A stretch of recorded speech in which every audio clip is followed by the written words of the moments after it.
Muy buenas tardes, somos Gina, Saí, Iván y quienes habla Mayerly. Hoy vamos a analizar un caso sobre los estados de excepción en nuestro país y queriendo ir más allá de los conceptos, vamos a discutir cómo nombres y situaciones concretas hasta qué punto estas facultades especiales pueden llegar a afectar los derechos fundamentales de las personas. Empecemos por lo básico, compañera Gina. ¿Qué tipo de estado de excepción estamos hablando y qué lo hace especialmente sensible en este caso? Gracias, Mayerly. Ante la pandemia del COVID-19, el presidente de la República declaró un estado de emergencia económica, social y ecológica, con base al artículo 215 de la Constitución Política de 1991. Sin embargo, el caso genera preocupación porque aprovechando esta situación, el Poder Ejecutivo otorgó a la Procuraduría General de la Nación funciones judiciales para decidir procesos de adopción de menores pendientes debido a la suspensión de la actividad judicial. Esto nos lleva a preguntarnos, ¿puede el presidente dictar cualquier tipo de norma bajo el argumento de la urgencia? Compañero Said, ¿qué nos dice nuestra constitución política sobre esto? Buenas tardes, compañera Gina. Sin embargo, hay que tener muy en cuenta que la Constitución, junto a la Ley 7137 de 1994, establece restricciones claras para estos casos, ordenando que las medidas tomadas deben estar relacionadas con la crisis, es decir, deben tener una relación directa y verificable con las causas que originaron el estado de alternativa ordinaria menos perjudicial para los derechos. Compañeros, desde mi postura, la medida de crear un juez extraordinario para el proceso de adopciones durante la pandemia presenta tres problemas. Primero, falta de conexidad, ya que esta medida no enfrenta la crisis sanitaria sino el represamiento judicial. Segundo, falta de necesidad, ya que existen alternativas menos invasivas como audiencias virtuales o hacer priorización de los casos.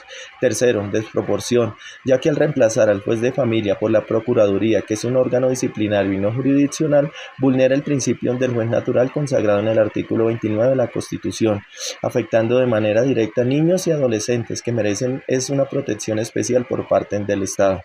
Compañeros ahí, ¿tú qué has analizado sobre el impacto directo que hay hacia los derechos de los niños? Compañero, sí quiero ser muy específico porque creo que aquí está el núcleo del problema en este caso.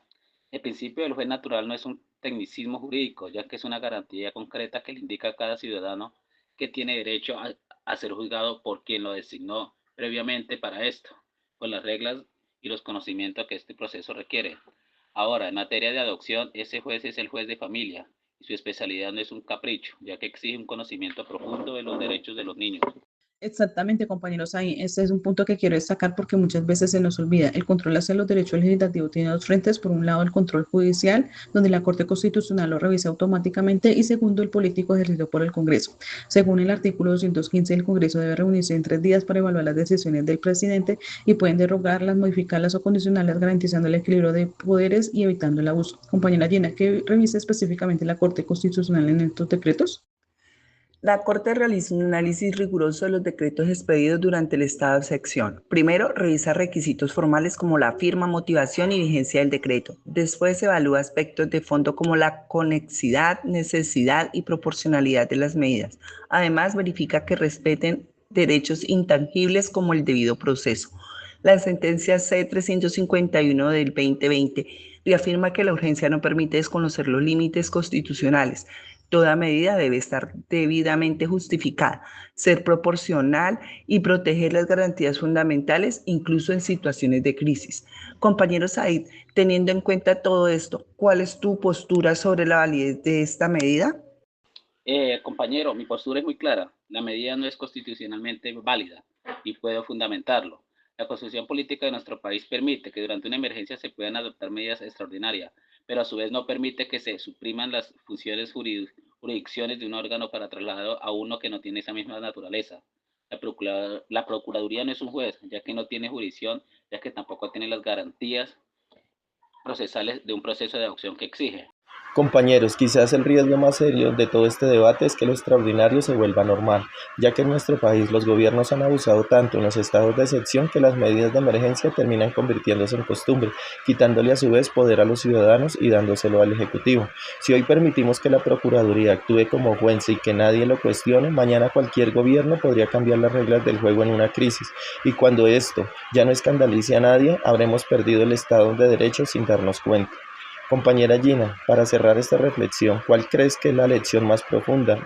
Compañeros, creo que debemos tener muy en claro que los derechos fundamentales deben protegerse especialmente en tiempos de crisis, ya que es cuando existe mayor riesgo de abuso de poder. Asimismo, señala que aunque las emergencias exigen respuestas rápidas, la Corte Constitucional ha establecido que esto no autoriza actuaciones sin límites, pues toda medida debe respetar los principios y garantías constitucionales. Compañeros, creo que con esta reflexión cerramos esta cápsula jurídica. Lo que aprendimos hoy es simple pero muy importante. En una crisis el gobierno puede tomar medidas especiales, pero estas medidas siempre deben de tener límites. La Corte Constitucional y el Congreso existen precisamente para poner estos límites y evitar que el poder se tome de manera abusiva. Sin estas instituciones, una emergencia puede convertirse en excusa perfecta para quitarle derecho a todos los ciudadanos. Muchas gracias por escuchar.